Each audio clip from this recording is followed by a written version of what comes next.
घड़ा बने ने जरा पानी वाला है नाले जी मटूरियां हैं वो चाटी से रहने अस चाटी जी दूध वाली है लस्सी लड़के उस बनाने जोड़े सानक से रहने वो सानक अट्टा मलेंदे वो जी चीज़ां गिलास हैं गिलास पानी पींदे निक्कियां छजरियां उन्होंने पानी पींदे जी कटवी है उन्हें सालन पकांदे अच्छी चीज़ का सालन उसे कटवी का अजकल देगड़ियां पकांदे। ये मिट्टी असां लैके आने दूरों ये अवल मिट्टी का बर्तन बनता है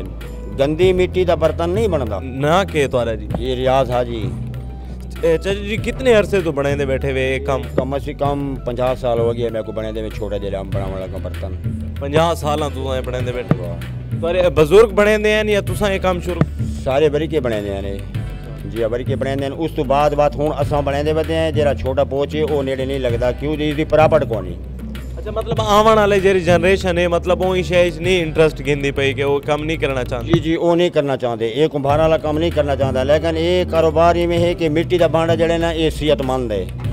ये अच्छा है जेडे हुण आजकल बर्तन आ गए वो उन्होंने बीमारी लेकिन इस बीमारी को नहीं फैलती। हाले भी कुछ इो जे लोग हैं जेरे शौकीन इन मिट्टी के बर्तन आते थोड़े को घिनण आते उस कितों कितों आते जी जी पर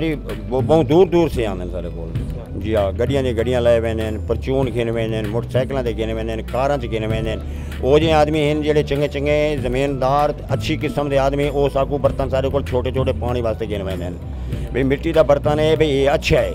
जेडे हैं ना दूजे चीनी वाले गिलास हैं और देगड़ियां हैं वो जी चीज़ों की बीमारी फैलती है लेकिन इन्हें बीमारी नहीं फैलती ये मिट्टी का थां है ये मिट्टी असां लैके आने दूरों ये अवल मिट्टी का बर्तन बनता है गंदी मिट्टी का बर्तन नहीं बनता। अच्छा ये मिट्टी का क्या फर्क होता है एक नॉर्मल मिट्टी होती है तुम केरी मिट्टी यूज करेंदे वे साडे आवाम को दसो अच्छा अच्छी मिट्टी असां मतलब इस्तेमाल करेंदे जेड़ी मिट्टियां जेड़ी आम पईन इस तो 6 फुट तले लहा के मिट्टी असां चाहते हैं 6 फुट मिट्टी गंदी बाहर सट्टी ते जेले तले वन के 6 फुटां दे वो अच्छी मिट्टी रत्ती गोली रत्ती लाल मिट्टी का बर्तन बनता है आम मिट्टी का बर्तन नहीं बनता जी। अच्छा इस तो इलावा तुसां बने वे रेट दे हिसाब नाल के आजकल आवाम आंदी पे गिनण कारोबार तो किवें चलदा पई है बस आवाम इवें आती है कि भाई साको मुफ्त मिल वजन लेकिन जेडे देते लोग भाई ये अच्छी चीज़ ये औखे बड़ा औखे इंदा भाई 50-60 रुपया जड़े ना घड़े की कीमत भी नहीं इदी तो ज़्यादा कीमत है लेकिन जेले लोग सारे को गिनण आने तो 40 रुपये दसाइंदे 50 रुपये दसाइंदे 20 रुपये दसाइंदे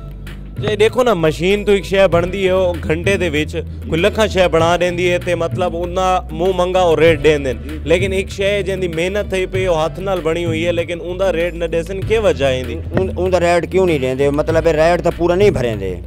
क्यों जो ये औख भी बड़ा है लेकिन ओसा अंदाजा करो भाई बर्तन बने दे बैठे साकू कम से कम भाई ये 20 रुपये ते 30 रुपये ये रिहाड़ ढांदी अगर लेखा करूँ तो मिट्टी आनी उसको कुटना उसको बनावना उसको गालना उसको लताड़ना मक्खन को करके चकते नेता वो बन के बर्तन लहा के दूसरे रिहाड़ आके बाद उन्होंने कुटा जिमें मैं हूँ बनेंदा बैठा जी। अच्छा जी इस बारे ये दसो अच्छा कि रेट अजकल तो कोई तू प्रॉफिट जिमें तू दसेंदे पे वे कि बहुत थोड़ा थींदा ते थोड़ा गुजर बसर थी वेंदा इन दसो थी वेंदे अल्लाह पाक के वो जड़े ना जड़ा ये 4 आने 8 आने मिल वेंदे वो हक हलाल दे होवन उस खुदा ने बरकत पा रहे हैं बिल्कुल बिल्कुल बेशक। अच्छा जी इस तो इलावा मैं कोई दसा जिमें तू यूज करेंदे बैठे वे थोड़े औजार इन के तुसा ना इन ते केना इस्तेमाल ये औजार जिमें मतलब इस्तेमाल होंदे हर बंदे दा हर कारीगर जड़ा जे होंदे उसदा अपना अपना औजार वो इंदा अगर देखो तो इंदा के इस्तेमाल है इस्तेमाल में ये भाई छोटी थती है भाई ये जड़े ना सफाई होंदी पई है ये बर्तन की सफाई होंदी पई है जेड़ा ये थता है बड़ा मोटा है ये भाई उसको जड़े ना थोड़ा जितना पतला करेंदा है उसको पतला करेंदा है घड़ाई दे विच के ये जड़ा है मिट्टी दा बूते कि इसको बनावना इसको खिडावना हिको जिहा खिडावना लेकिन ये नहीं भी एक पासा पतला एक पासा मोटा ये नहीं हो सकता। अच्छा इतना बड़ा तोरा हिसाब किताब है तो कारोबार करेंदे हो तो कोई वर्कर तो है या कल्ले बंदे सारा कुछ समेंदे वे सारे ठीक सारे बंदे हैं जेडे करन वाले शौक ये कोई एक बंदा मैं नहीं करेंदा बैठा नहीं मतलब इस तुम्हारी दुकान ते काफी ज्यादा काम है तुसा इता कल्ले ही या एक दो और बंदा तो नहीं 2-4 बंदे हैं ऐसा करने वाले क्यों जो आसे पासे थी वेने ना कोई कारोबार होर भी कर गिनने ना मजदूरी तो होर भी करनी है ये बर्तना दा काम तो मतलब ये करना है तो होर भी करनी है। अच्छा ये रेट दे हिसाब नाल जिवें तुसा पहले आखे कि मट्टी असा मेहनत करने एक शय बड़ेने ते आवाम सारे नाल ही बहस करेंदी है ते वाती रेट काम करेंदी इस बारे उन्हां को क्या आखना चाहसो भी कितनी तुम्हारी मेहनत थई पई है साकू बे पूरा एक प्रॉफिट एक शय जो मिला वने जी ये पूरा साकू हिसाब मिला मिलता बंदा अगर नहीं मिलता इसे मारे तो सारी वो आवाम जी छुरी गई वो छोड़ के इसकी बराबर नहीं थी।